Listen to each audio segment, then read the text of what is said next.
அந்த அறிவிப்போல் அன்ப தருவாளே சின்ன அறிவிப்பும் இன்று சுடுவாளே நீயும்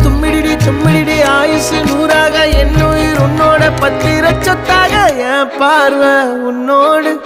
உன் பொம்மை கண்ணோடு பேசாமல் விண்ணோடு நாம் மிதந்து போவோம் காதாரா அடியானாலும் நான் தாங்க மாறோடு